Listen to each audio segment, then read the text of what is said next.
Le maillage sécuritaire du territoire se poursuit. Le ministre d'État, ministre de la Défense et des anciens combattants a inauguré ce matin le nouveau camp des Fama à Kita.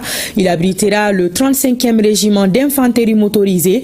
La construction de ce camp traduit la volonté du chef suprême des armées de moderniser l'outil de défense nationale. Le reportage de Abdoulaye Sako de la DIRPA.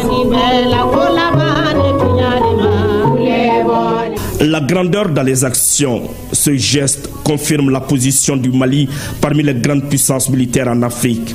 La région de Kita a donc son camp. Il est le fruit de la résilience et de la détermination des autorités de la transition. Il ne pouvait en être autrement, surtout qu'elles sont esclaves de leurs rêves. Rêve de voir un pays 10 fois plus grand que certaines puissances, sécurisé et libre de ses pas. Cela s'appelle la souveraineté. Et cet état de fait est ressenti et partagé par les 700 000 âmes de la région de Kita. Nous sommes tellement ravis que nous ne saurons comment mentionner l'utilité de la création de ce camp militaire. Franchement, les mots nous manquent. Merci, merci à la transition. C'est un signe de souveraineté. Et la souveraineté, d'ailleurs, ça veut dire que c'est nous qui décidons ce que nous devrons faire. Et nous décidons de notre souhait, de notre avenir. Nous sommes heureux, vraiment, sentiment d'appartenir vraiment à ce Mali, uni et indivisible. Ils ont dit, ils sont en train de pratiquer. Le chef de l'exécutif régional exprime toute sa gratitude pour ce rempart avancé contre les entrepreneurs de la violence. Kita jubile. Nous tenons sincèrement à vous dire que Kita est fier de ses plus hautes autorités.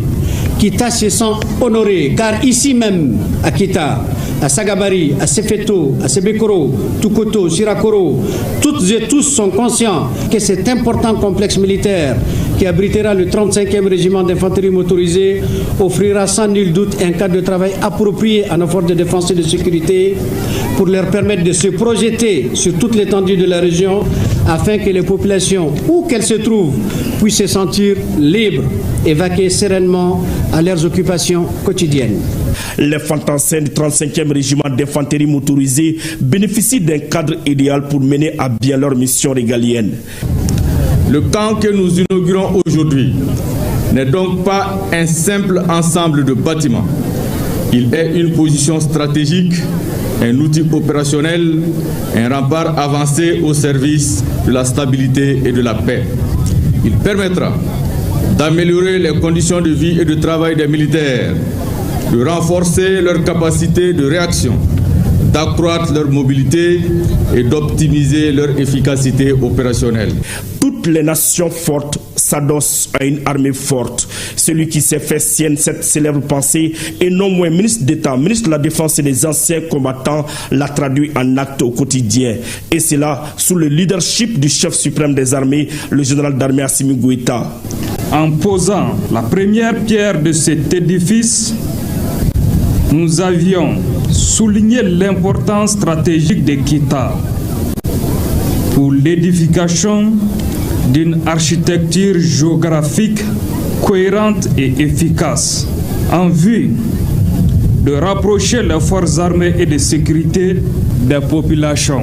C'était une volonté forte de son Excellence le général d'armée Assimi Goïta, président de la transition, chef de l'État, chef suprême des armées, pour la montée en puissance de notre outil de défense, ainsi que le développement d'une armée proche du peuple.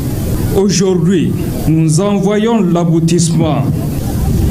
Chère population de Kita, ce camp militaire, votre camp, appartient à la population de Kita.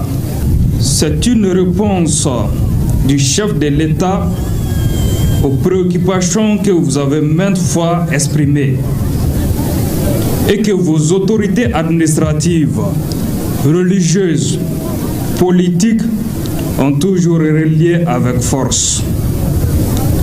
Votre région revêt une grande importance stratégique, ce qui en fait une cible pour les ennemis de la nation malienne.